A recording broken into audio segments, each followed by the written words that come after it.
वहां से चले गए। दूर जाकर किसी वृक्ष के नीचे बैठ गए।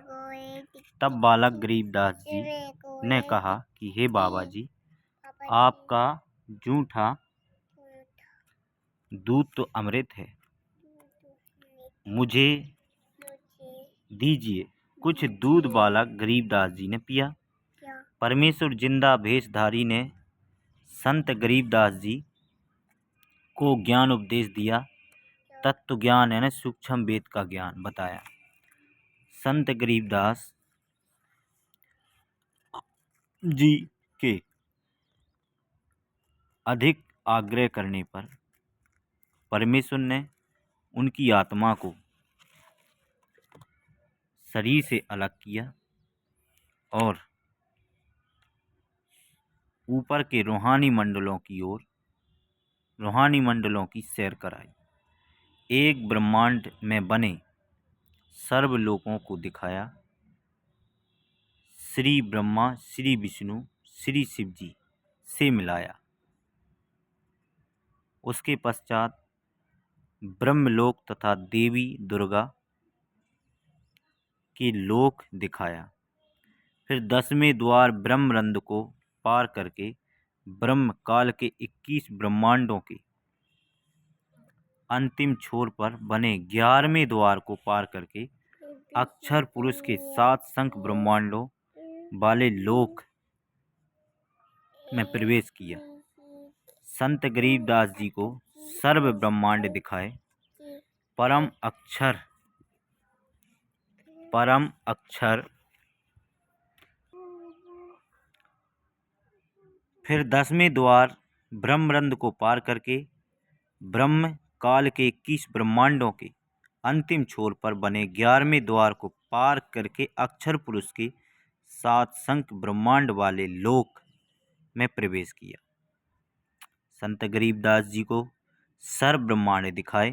परम यहाँ अक्षर पुरुष से मिलाया।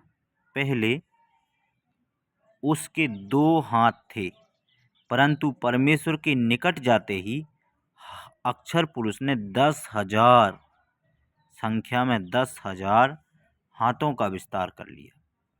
जैसे मयूर मोर पक्षी अपने पंख चंद्रों को फैला लेता है, अक्षर पुरुष को जब संकट का अंदेशा होता है तब ऐसा करता है, अपनी शक्ति का प्रदर्शन करता है।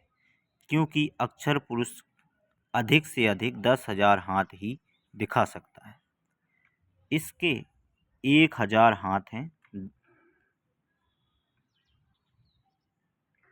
क्षर पुरुष के 1,000 हाथ हैं।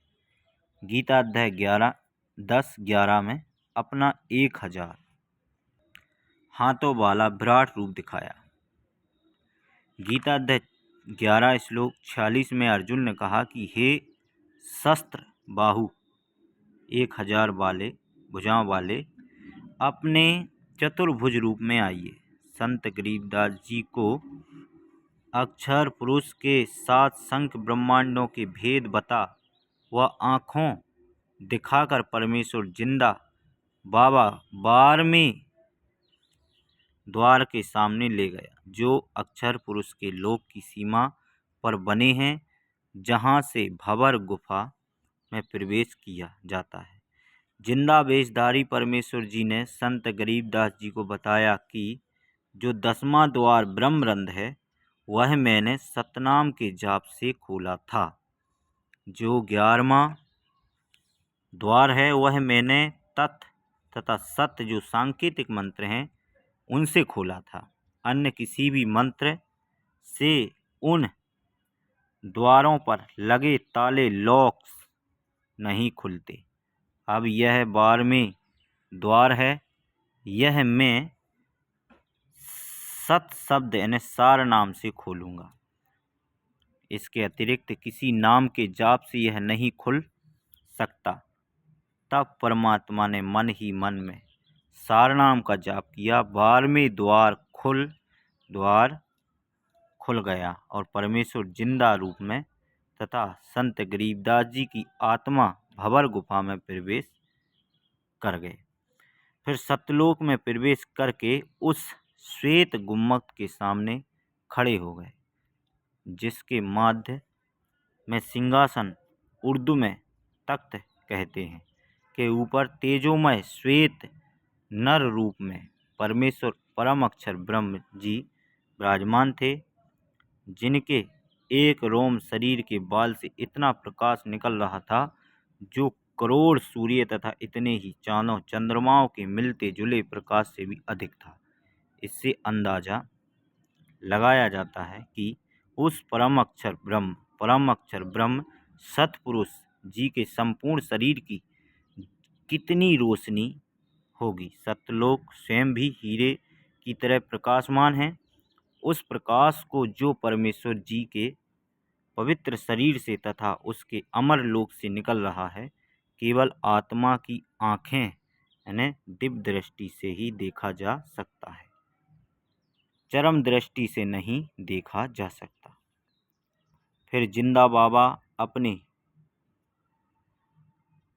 अपने साथ बालक गरीबदास जी को लेकर उस सिंहासन के निकट गए तथा वहां रखे चबर को उठाकर तख्त पर बैठे परमात्मा के ऊपर डुराने यानी चलाने लगे। बालक गरीबदास जी ने विचार किया कि यह तो परमात्मा और यह बाबा तो परमात्मा का सेवक है। उसी समय तेजोमय शरीर वाला प्रभु सिंहासन त्याग कर खड़े हो गया और जिंदा बाबा के हाथ से चबर ले लिया। जिंदा बाबा को सिंहासन पर बैठने का संकेत किया। जिंदा वेशधारी प्रभु असंख्य ब्रह्मांडों के मालिक के रूप में सिंहासन पर बैठ गए। पहले वाला प्रभु जिंदा बाबा पर चबर करने लगा। संत गरीबदास जी विचार कर रहे थे कि इनमें परमेश्वर कौन हो सकता है।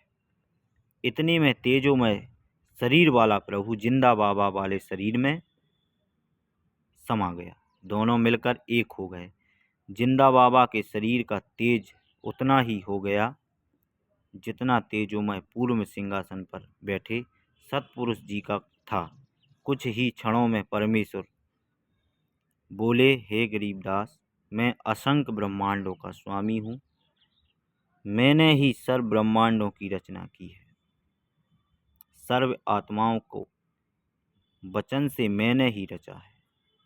5 तत्व तथा सर्व पदार्थ भी मैंने ही रचे हैं। क्षर पुरुष यानी ब्रह्म तथा अक्षर पुरुष व उनके लोकों को भी मैंने उत्पन्न किया है।